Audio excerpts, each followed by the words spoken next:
Hey, welcome to our first episode of Two Voice Devs. I'm Mark Tucker, And I'm Alan Furstenberg. and we've talked quite a bit, Alan, haven't we, about doing something like this, and we're finally doing it. You know, it seems like every week we're saying to each other, we really need to, sit down and record a session where we're just talking to each other. And I think we're finally doing it. Yeah, no, we met, I guess, a couple of voice conferences ago for the first time, and then we actually chatted a lot more at last Project Voice, and then now with Voice Lunch, a lot more. It seems like we're talking every week. Yeah, no, it is. I kind of feel like I found a brother. I'm down here in Arizona, Southwest, and And I'm up here in the Northeast in New York. So, in some ways we're completely opposite, and in some ways we're strikingly similar. yeah, no, exactly. So I'm a Alexa champion and also a Bixby Premier developer. I got started in voice 2016. And I'm a Google developer expert for a number of Google technologies, including the Assistant. But I got started in voice back when I was a GDE for Google Glass, when we were, just experimenting with these sorts of things. So we've got some varied, I guess, experience, but we're just two guys talking about voice technology, voice devs. I do have to tell you a story. So when we talked about this on Saturday, I added an appointment to my calendar. So I told Alexa to add two voice devs. And so what I ended up getting was like the word two, like I'm addressing it, and then two voice doves. So I guess we are peacefully sharing, talking about voice technology, cross-platform stuff, so that And that's harmony not like can exist. and that's not like two turtle doves. So No, yeah, I don't know, just two voice doves was what I got. So I guess two voice doves, whatever. sounds good. So, I think in the future we're just going to be talking about whatever sorts of voice stuff we've been running across in the past week. What sorts of things do we want to kick it off with? Well, one of the things that came out of Alexa Live last week was quick links, and that's a very hot topic. I was So going to say, quick links and action links, yeah. I was going to say, I've been seeing a lot of people talking about it. I'm not sure anything else has gotten quite the same amount of conversation as the quick links have. Yeah, well, that's interesting because Google's had action links for a while now, haven't they? Not only have they had action links for a while now, and maybe we'll talk about this a little more, under the most recent changes, the action links have disappeared. So they're not currently available for some actions, which Oh, is that's weird. interesting. Yeah, okay, well, yeah, let's get into it. Do you want to talk a little bit about action links first? So action links were, I don't even know when exactly they were first released. They were promoted as a way to kind of increase discovery, solve some of the discovery problems. And from the action console, you would be able to create an action link that either pointed to the main action or pointed to what Google refers to as a deep link. So any way that you invoke the action currently, you'd be able to have this link that goes directly into it. And some of those actions you could include as part of that parameters that would be sent to the actions, or parameters that would be included for marketing purposes, the standard UTM parameters. So it's pretty clear they were looking at this in terms of, well, how do we have links currently working for advertising campaigns, and how can we do the same sorts of things for this? And those were launched, I guess it was a couple of years ago now, and work fairly well with Dialogflow, like actions that have been developed with Dialogflow. This is so that you can go from like a mobile app or web,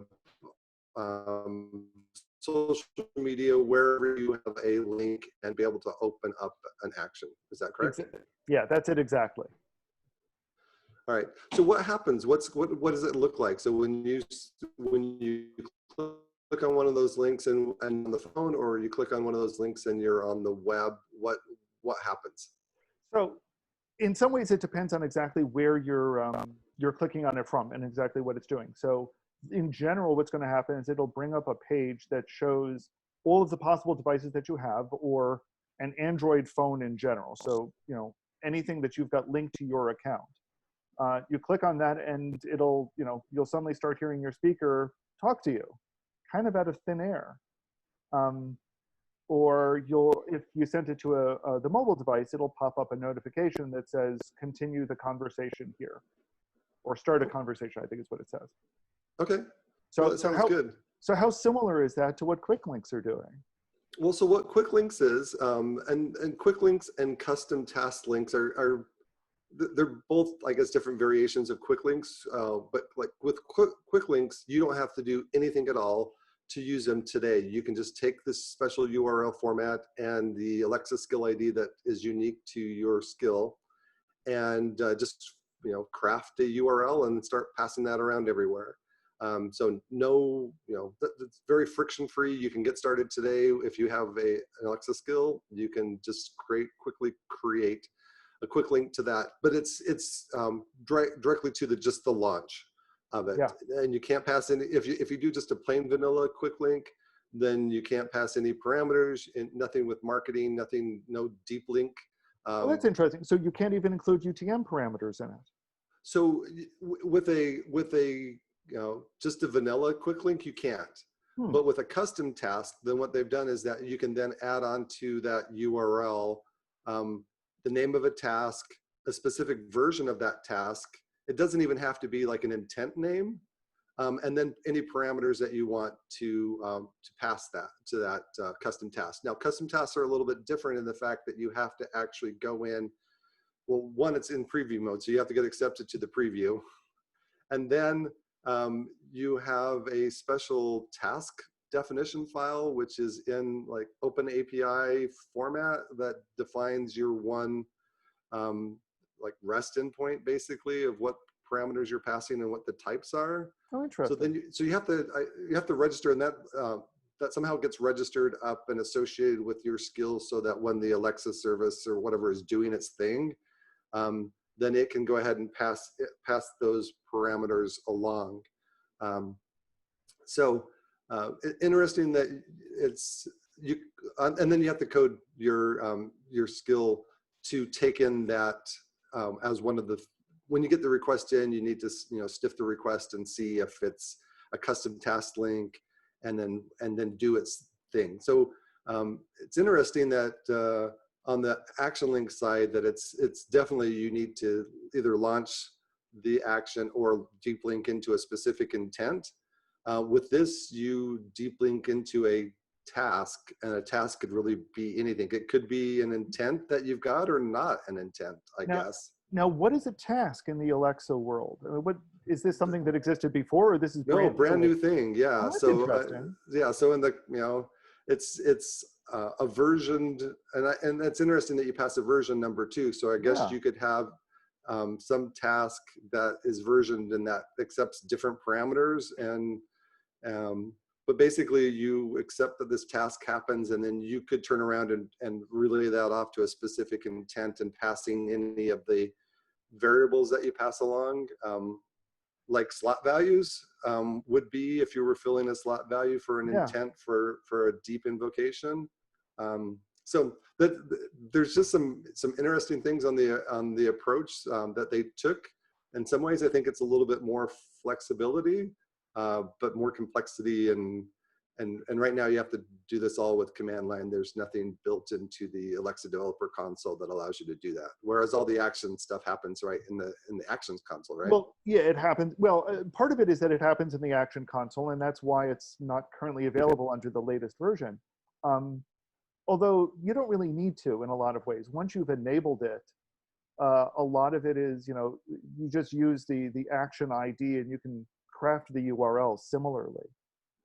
I'm most interested in this notion of a task, though, because it sounds like once you have a task, who knows what they could do with it in the future. So, right now we think of things in terms of being invoked from a link, or sorry, a task being invoked from a link. What if this task gets invoked by, other, anything else, any other kind of event? That's an interesting notion. Yeah, there is already this concept of skill connections, where you can have one skill call another skill. So like you could be in the middle of, I don't know, the custom skill that I wrote, and we want to reach out to OpenTable to reserve a table, or to, Lyft or Uber to schedule a ride, or, whatever. So they already have this concept of being able to pass some functionality off to another skill and then wait for that functionality to happen and then go back to your skill. So I'm wondering if that could be linked up. Let's talk a little bit about the marketing side, because Yeah. Google Analytics has, uses the UTM, right? The old urchin parameters that you can pass in, like what website is it coming from? What campaign are you part of? What was the exact thing that you clicked on, or whatnot? There is, I guess, a concept of this along with the custom task links, because you have to do a custom task in order to do the marketing parameters. Any type of parameters at all is called a custom task quick link. So there is a special A to Z _ ref parameter that you can pass in, and then there's a new item that shows up on the analytics dashboard that is quick links. So it seems like that value is going to be passed directly in there, and you'll be able to start getting analytics as far as what was it that invoked your skill. Based on the origin. Yeah, but it's just one value, so you would have to swoosh in what website, what link, what campaign, all into one string. But yeah, you could do that. Yeah, no, and it also sounds like it'll make it so that they can add more parameters later as they get, if they start seeing a need for it. So that's certainly possible. Yeah, so it's interesting, the intermediate screen that you get when you select which device that you want it to go to. Oh yeah, so you get the same sort of thing. Yeah, I get the same sort of thing. If it is a custom task, it actually shows you which parameters and values that you're passing. So you as a user, customer, could see what information I'm passing along. Very interesting. So that is interesting. But that special A to Z ref parameter is hidden. That's one thing that's not included on there. It's because it's just. But if I were to pass anything else along with that, then it would show up. But interestingly, I've got multiple devices, Alexa devices included, and not all my Alexa devices showed up on that intermediate screen. So which ones did and which ones didn't? I'm curious, because so it seems like the standard Echo Dot, Echo Show devices did show up. But my phone didn't show up. I have an Echo Flex. I've got what else was there? Oh, I've got a Fire TV Cube and a Fire tablet. None of those showed up on my phone itself. Yeah. Interesting. My phone showed up on mine when I went and tested it, as well as several other devices that I don't remember when I disconnected them years ago. But what didn't show up for me were any of my smart displays. Oh, that's interesting. None of your hubs? None of my hub and the Lenovo device that I have didn't show up, which I found interesting. That those were the only two that that I couldn't find on the list. Now, we did a little experiment over the weekend. So I unplugged my Echo device, my Echo Show that was showing up. It took about 10 minutes for the Alexa app to recognize it as being offline. And once it did, then it didn't show up in that intermediate list anymore. Interesting. So it seems like maybe Google side it's showing things that are still offline, but registered. So here's the thing: the ones that you unplugged, did they still show up as registered in your Alexa app? Yeah, it still showed up as a device. It was just offline. Interesting. No, I think action links and quick links are going to be really. I'm really interested to see how people start using them. I know one of the things that we talked about before quick links were announced, we're using action links in an action to launch other actions.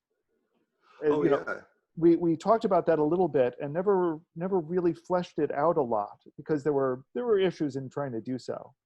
So I'm curious to see if we start seeing the same sorts of things tested and explored and see what people start to do with them. And, if we start seeing things like, if you like this action, try out our other action, here's the link. Oh, yeah, that's interesting. So one thing I'm thinking of before I get to that, just to mention on the Bixby side of things, since I've got my Oh finger in yeah. that pie as well, nothing that I know of exists right now for that would be equivalent.